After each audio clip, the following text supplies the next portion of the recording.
Untuk kamu yang suka mikirin hal berlebihan atau overthinking secara terus-menerus, sehingga menimbulkan stres dan kecemasan, entah itu gara-gara ujian tadi matematika tapi kamu belajar sejarah, mantan kamu yang tiba-tiba chat WA minta pertanggungjawaban, padahal seingat kamu 1 tahun pacaran cuma pegangan tangan, ditabrak emak-emak sen kanan belok kiri, kamu yang diomelin dan akhirnya kamu takut ketemu emak-emak di jalan lagi, dan parahnya, kamu gak berani naik motor lagi, yang akhirnya membuat hidup kamu penuh ketakutan, kegelisahan, kurang tidur, stres, pencernaan terganggu, menjauh dari interaksi sosial karena banyak hal yang kamu takutkan. Segala hal yang ada di otak kamu isinya hanya hal yang buruk saja, padahal belum tentu semua itu akan terjadi dan akibatnya hidupmu akan penuh kesia-siaan dan kamu akan merasa jadi kayak orang yang tempatnya di tong sampah.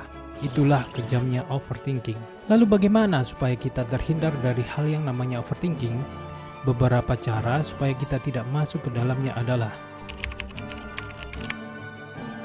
overthinking disebabkan oleh kecemasan tentang masa depan atau penyesalan tentang masa lalu.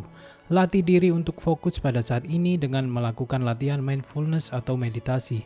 Teknik ini membantu kamu kembali ke realitas saat ini dan mengurangi pikiran yang berlebihan. Menulis bisa menjadi cara efektif untuk mengeluarkan pikiran dari kepalamu. Jika kita melihat curhatan-curhatan di medsos, biasanya mereka meluapkan isi hati yang membuat diri mereka jadi lebih baik. Tapi kadang ada netizen toksik yang malah bikin overthinking kita tambah akut. Mending kamu buat jurnal harian pribadi untuk mencatat apa yang kamu pikirkan dan rasakan. Tapi kalau mau nulis di sosmed juga nggak apa-apa sih. Bikin akun baru di privat. Followers 0, jadi cuman kamu doang yang tahu. Hal ini bisa membantu mengidentifikasi pola overthinking dan mencari solusinya. Melibatkan diri dalam kegiatan yang menyenangkan dan produktif dapat membantu mengalihkan perhatian dari overthinking. Coba lakukan hobi olahraga, membaca buku, atau berkumpul dengan teman dan keluarga. Jangan biasain untuk hobi sendirian karena bisa berdampak buruk dan bikin kecanduan kalau kamu secara tidak langsung melakukan col. Cobalah untuk mengidentifikasi dan menantang pola pikir negatif yang sering muncul saat overthinking. Gantilah pikiran negatif dengan afirmasi positif atau dengan mencari sisi baik dari setiap situasi. Jadi kayak kita lihat sudut pandang yang lainnya. Kayak contohnya kamu diomelin emak-emak sen kanan belok kiri di jalan. Padahal kamu gak salah. Positif aja untuk latihan mental supaya kamu lebih kuat menghadapi makhluk seperti itu.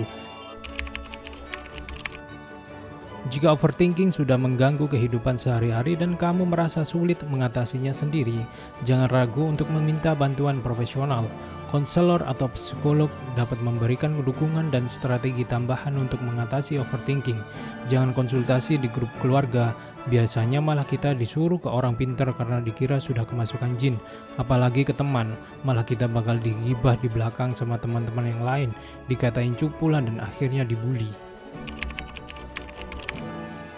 Kadang-kadang kita perlu memberikan waktu untuk diri sendiri untuk beristirahat dan memulihkan diri, apalagi buat si introvert nih.